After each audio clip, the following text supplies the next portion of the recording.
ഇന്നത്തെ വീഡിയോ നമ്മൾ നോക്കാൻ പോണത് understanding FVG liquidity and liquidity engineering.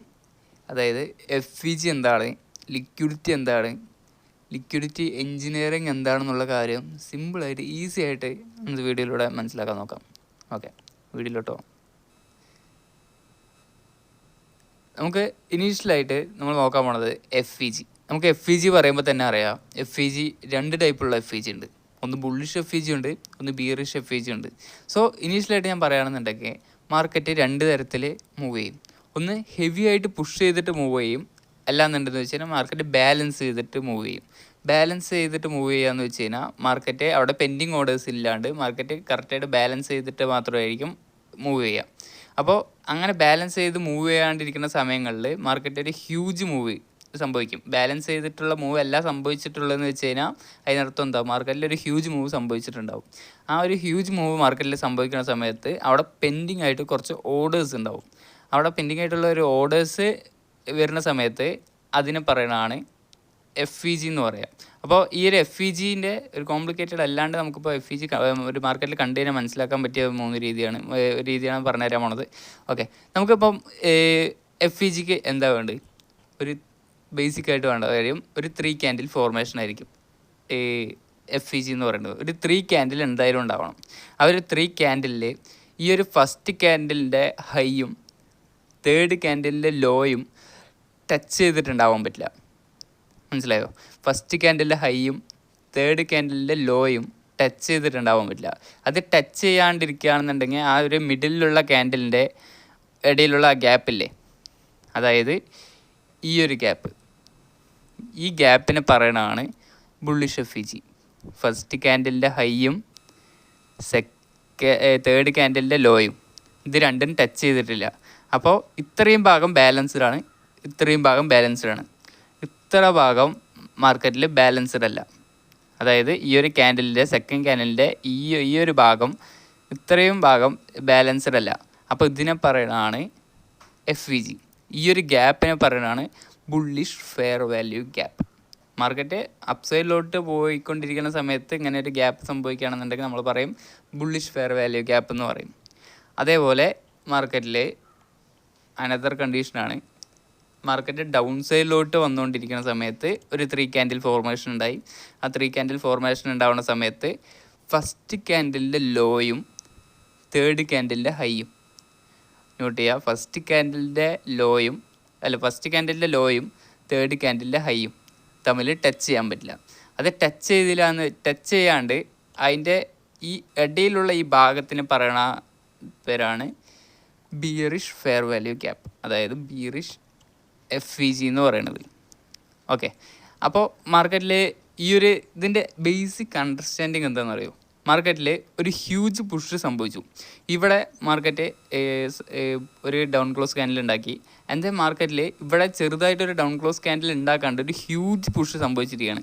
ഒരു മാർക്കറ്റിൽ ഒരു ഇൻസ്റ്റിറ്റ്യൂഷൻ എൻ്റർ ആയി എന്നുള്ള ഒരു സംഭവത്തിന് നമുക്കൊരു മുന്നേ നമുക്ക് അറിയാൻ പറ്റുകയാണ്. ഈ ഒരു FVG വരുന്നതിന് അനുബന്ധിച്ച് നമുക്ക് മനസ്സിലാക്കാൻ പറ്റുകയാണ്. അപ്പോൾ ഒരു ഹ്യൂജ് പുഷ് മാർക്കറ്റിൽ സംഭവിച്ചു കഴിഞ്ഞാൽ അവിടെ മാർക്കറ്റിൽ പെൻഡിങ് ഓർഡേഴ്സ് ഉണ്ടാവും. FVG എന്ന് പറഞ്ഞു കഴിഞ്ഞാൽ ഒരു പെൻഡിങ് ഓർഡേഴ്സ് ഉണ്ടാവും, ആ ഗ്യാപ്പിൽ പെൻഡിങ് ഓർഡേഴ്സ് ഉണ്ടാവും. അപ്പോൾ മാർക്കറ്റ് ഒരു ഹ്യൂജ് പുഷ് സംഭവിച്ചതിന് ശേഷം മാർക്കറ്റ് ഒരു റീബാലൻസ് തരും. കാരണം മാർക്കറ്റ് എപ്പോഴും ഒരു ഡയറക്ഷനിൽ തന്നെ കണ്ടിന്യൂ ചെയ്ത് പോവില്ല. മാർക്കറ്റിന് റീബാലൻസ് ചെയ്ത് അല്ലെങ്കിൽ റിട്രേസ് ചെയ്ത് മാർക്കറ്റ് വീണ്ടും പുഷ് ചെയ്ത് റിട്രേസ് ചെയ്ത് അങ്ങനെയായിരിക്കും മാർക്കറ്റ് മൂവ്മെൻറ്റ് തരിക. ഓക്കെ, അപ്പോൾ ഈ ഒരു റിട്രേസ് മാർക്കറ്റ് എവിടം വരെ ആയിരിക്കും തരിക? പെൻഡിങ് ഓർഡേഴ്സ് എടുക്കാൻ വേണ്ടിയിട്ടായിരിക്കും മാർക്കറ്റ് റിട്രേസ് ചെയ്യണത്. അവിടെ നിന്നായിരിക്കും അവർ വീണ്ടും അവരുടെ ഹ്യൂജ് പൊസിഷൻസ് വീണ്ടും എൻ്റർ ചെയ്യണത്. അപ്പോൾ അങ്ങനെ ഈ ഒരു പെൻഡിങ് ഓർഡേഴ്സിന് ഉള്ള സ്ഥലമാണ് ബിയറിഷ് FVG. ഓക്കെ, മനസ്സിലായോ? ഇനി അടുത്തത് നമ്മൾ നോക്കാൻ പോണതാണ് ലിക്വിഡിറ്റി. ഓക്കെ, ലിക്വിഡിറ്റി എന്ന് പറഞ്ഞാൽ നമുക്ക് ബേസിക്കായിട്ട് എന്താ ലിക്വിഡിറ്റി എന്ന് പറഞ്ഞാൽ മനസ്സിലാവണത്? ലിക്വിഡിറ്റി എന്ന് പറഞ്ഞാൽ സ്റ്റോപ്പ് ലോസസ് എന്ന് പറഞ്ഞാൽ മനസ്സിലായില്ലേ? മാർക്കറ്റിൽ ബൈ ഓർഡേഴ്സും ഉണ്ടാവും, സെല്ല് ഓർഡേഴ്സും ഉണ്ടാവും. അപ്പോൾ ഈ മാർക്കറ്റിൽ നിങ്ങളൊരു ബൈ കൊടുക്കുകയാണെന്നുണ്ടെങ്കിൽ സെല്ല് കൊടുക്കുകയാണെന്നുണ്ടെങ്കിൽ സ്റ്റോപ്പ് ലോസസ് വയ്ക്കും. ആ ഒരു സ്റ്റോപ്പ് ലോസസിനെ ഹണ്ട് ചെയ്യാൻ വേണ്ടിയിട്ടാണ് മാർക്കറ്റ് മൂവ് ചെയ്യണത്. മാർക്കറ്റിന് ഒരു ഫ്യൂവൽ വേണം. മാർക്കറ്റ് ഒറ്റയടിക്ക് ഒരു ഡയറക്ഷനിലേക്ക് മാത്രം കണ്ടിന്യൂ ചെയ്യില്ല. മാർക്കറ്റ് ഒരു ബൈ സൈഡ് ലിക്വിഡിറ്റി സ്വീപ്പ് ചെയ്തതിന് ശേഷം അടുത്ത മാർക്കറ്റിൻ്റെ ഒബ്ജക്റ്റീവ് സെൽ സൈഡ് ലിക്വിഡിറ്റി എടുക്കാനായിരിക്കും. അങ്ങനെയായിരിക്കും മാർക്കറ്റ് മൂവ് ചെയ്യുക.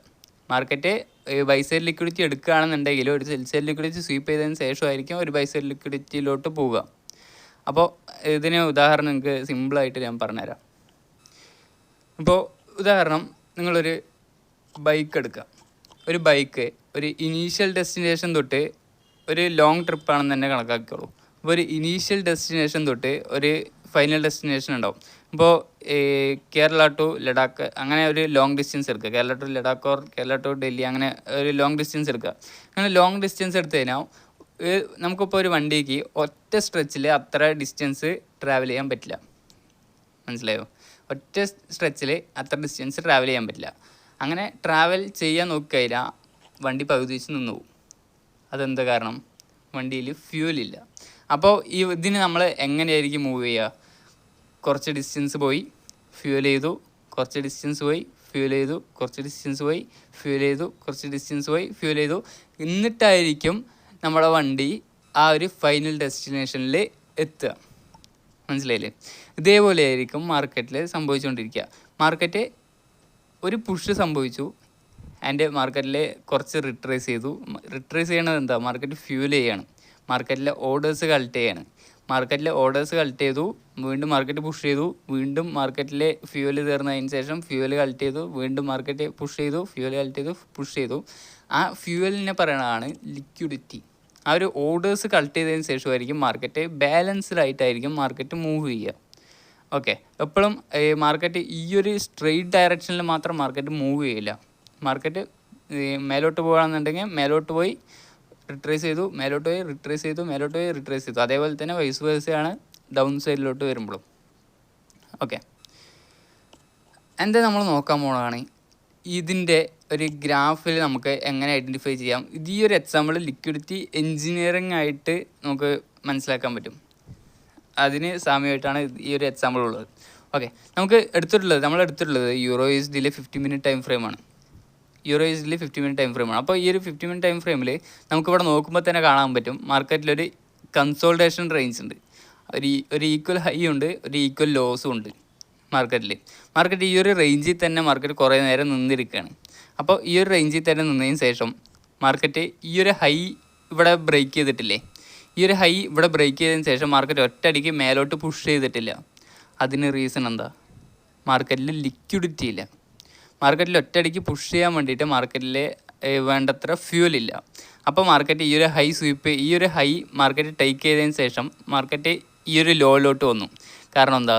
മാർക്കറ്റ് ഈ ഒരു ഹൈ സ്വീപ്പ് ചെയ്തതിന് ശേഷം മേലോട്ട് പോകാനുള്ള ഫ്യൂൽ ഇല്ലയെന്ന് മനസ്സിലായി. അപ്പോൾ അടുത്ത മാർക്കറ്റിൽ ഫ്യൂൽ എവിടെയുള്ളത്? മാർക്കറ്റ് റീഫിൽ ചെയ്യാൻ വേണ്ടി വരികയാണ്. അപ്പോൾ മാർക്കറ്റിൽ ഫ്യൂൽ എവിടെയുള്ളത്? നെക്സ്റ്റ് ലിക്വിഡിറ്റി മാർക്കറ്റിൽ എവിടെയുള്ളത്? ഈ ഒരു ഈക്വൽ ലോസിൽ മാർക്കറ്റ് വന്നു, മാർക്കറ്റ് ഫ്യൂൽ ചെയ്തു, മാർക്കറ്റ് ലിക്വിഡിറ്റി ഗ്രാബ് ചെയ്തു. അതിനുശേഷം മാർക്കറ്റിൽ എന്താ സംഭവിച്ചിട്ടുള്ളത്? മാർക്കറ്റിൽ ഒരു ഹ്യൂജ് മൂവ് വേണം. അതായത് ഒരു ഇൻസ്റ്റിറ്റ്യൂഷൻസ് മാർക്കറ്റിൽ എൻ്റർ ആയെന്ന് നമുക്ക് മനസ്സിലാവണം. ഒരു ഹ്യൂജ് മൂവ് വേണം. ആ ഒരു ഹ്യൂജ് മൂവ് ഇവിടെ സംഭവിച്ചിട്ടുണ്ടോ? ഒരു ഹൈ ബ്രേക്ക് ചെയ്തിട്ട് ഒരു ഡിസ്പ്ലേസ്മെൻറ്റോടുകൂടി മാർക്കറ്റ് ഒരു മൂവ്മെൻറ്റ് തന്നിട്ടുണ്ട്. മനസ്സിലായില്ലേ? ആ ഒരു ഡിസ്പ്ലേസ്മെൻറ്റോടുകൂടി മൂവ്മെൻറ്റ് തന്നതിന് ശേഷം മാർക്കറ്റ് റിട്രേസ് ചെയ്യണം. ആ ഒരു റിട്രേസ്മെൻറ്റിലായിരിക്കണം നമ്മുടെ എൻട്രി നമ്മൾ പ്ലേസ് ചെയ്യേണ്ടത്. ആ ഒരു റിട്രേസ്മെൻറ്റ് നമ്മൾ എവിടെ നിന്നായിരിക്കും അണ്ടർസ്റ്റാൻഡ് ചെയ്യുക? എവിടം വരെ ആയിരിക്കും റിട്രേസ്മെൻറ്റ് മാർക്കറ്റ് തരിക? നമ്മൾ പറഞ്ഞു മാർക്കറ്റ് ഒരു പെൻഡിങ് ഓർഡേഴ്സ് എടുത്തിട്ടായിരിക്കും മാർക്കറ്റ് വീണ്ടും പുഷ് ചെയ്ത് മേലോട്ട് പോവുക. അപ്പോൾ പെൻഡിങ് ഓർഡേഴ്സ് ഇവിടെ ബാക്കി എവിടെയുള്ളത്? ആ ഒരു ലിക്വിഡിറ്റി, അതായത് ഈ ഒരു ഫെയർ വാല്യൂ ഗ്യാപ്പ് എവിടെയുള്ളത്? ഈ ഒരു ഫെയർ വാല്യൂ ഗ്യാപ്പിലോട്ട് മാർക്കറ്റ് വന്നതിന് ശേഷമായിരിക്കും മാർക്കറ്റ് എഗെയിൻ ആ ഒരു പുഷ് നമുക്ക് തരിക. അപ്പോൾ ഇവിടെ എന്താ സംഭവിച്ചിട്ടുള്ളത്? മാർക്കറ്റ് ഈ ഒരു ഹൈ മാർക്കറ്റ് ആദ്യം ബ്രേക്ക് ചെയ്തു, മാർക്കറ്റിന് വേണ്ടത്ര ഫ്യൂലില്ല. അപ്പോൾ മാർക്കറ്റ് വീണ്ടും ഈ ഒരു ഫ്യൂവൽ എടുക്കാൻ വേണ്ടിയിട്ട്, ഈ ഒരു ലിക്വിഡിറ്റി എടുക്കാൻ വേണ്ടി മാർക്കറ്റ് വന്നു. മാർക്കറ്റിനെ ഇവിടെ ഇൻഡ്യൂസ് ചെയ്തിരിക്കുകയാണ്. മനസ്സിലായോ? മാർക്കറ്റിനെ ഇവിടെ ഇൻഡ്യൂസ് ചെയ്തിരിക്കുകയാണ്. മാർക്കറ്റ് മേലോട്ട് പോകണമെന്ന് തെറ്റിദ്ധരിപ്പിച്ചു. അപ്പോൾ മേലോട്ട് പോകണമെന്ന് തെറ്റിദ്ധരിപ്പിച്ച് കഴിഞ്ഞാൽ മാർക്കറ്റിൽ ബ്രേക്ക് ഔട്ട് ട്രേഡേഴ്സ് മാർക്കറ്റിൽ എന്ത് ചെയ്യും? അവർ റീറ്റെയിൽ ട്രേഡേഴ്സ് മാർക്കറ്റിൽ ബൈ പൊസിഷൻ കൊടുക്കും. കാരണം ഇത് ബ്രേക്കായി. ഈ ഒരു ഹൈ ബ്രേക്ക് ചെയ്തതിന് ശേഷം ബ്രേക്ക് ഔട്ട് ട്രേഡേഴ്സ് മാർക്കറ്റ് മേലോട്ടാണ് പോകുക എന്ന് പറഞ്ഞിട്ട് അവർ ബ്രേക്ക് ചെയ്തു, ബൈ പൊസിഷൻ കൊടുത്തുകൊണ്ടിരിക്കും. അപ്പോൾ ബൈ പൊസിഷൻ കൊടുത്തുകൊണ്ടിരുന്നു കഴിഞ്ഞാൽ മാർക്കറ്റ് അവർ സെല്ല് ചെയ്യും. അവർ സെല്ല് ചെയ്തിട്ട് ഇൻസ്റ്റിറ്റ്യൂഷൻസ് മാർക്കറ്റിനെ സെല്ല് ചെയ്തിട്ട് ഈ ഒരു ലെവലിൽ വരെ എത്തിക്കും. കാരണം ഇവിടെ നിന്ന് ബൈ ചെയ്ത ആൾക്കാരിൻ്റെ സ്റ്റോപ്പ് ലോസസ് ഈ ഒരു ലോൻ്റെ അടിയിലായിരിക്കും. അപ്പോൾ ഈ ഒരു ലോൻ്റെ അടിയിലോട്ട് മാർക്കറ്റ് വന്നു. ഈ ഒരു ലോൻ്റെ അടിയിലോട്ട് വരുന്ന സമയത്ത് ഈ ഒരു ലോ ബ്രേക്ക് ആയില്ലേ, ഈ ഒരു ലോ ബ്രേക്ക് ആയതിനു ശേഷം മാർക്കറ്റിൽ റീറ്റെയിൽ ട്രേഡേഴ്സ് എന്താ വിചാരിക്കുക, ഈ ഒരു ഹൈ എന്തായാലും ഫെയിലായി. അപ്പോൾ ഈ ഒരു ലോ ബ്രേക്ക് ആയി കഴിഞ്ഞാൽ മാർക്കറ്റ് ഡൗണിലോട്ട് പുഷ് ചെയ്യുകയാണെന്ന് പറഞ്ഞിട്ട് അവർ സെൽ എൻട്രീസ് കൊടുക്കും.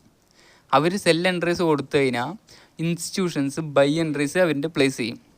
മനസ്സിലായോ? അവരുടെ ഇൻസ്റ്റിറ്റ്യൂഷൻസ് അവരുടെ ബൈ എൻട്രീസ് പ്ലേസ് ചെയ്യും.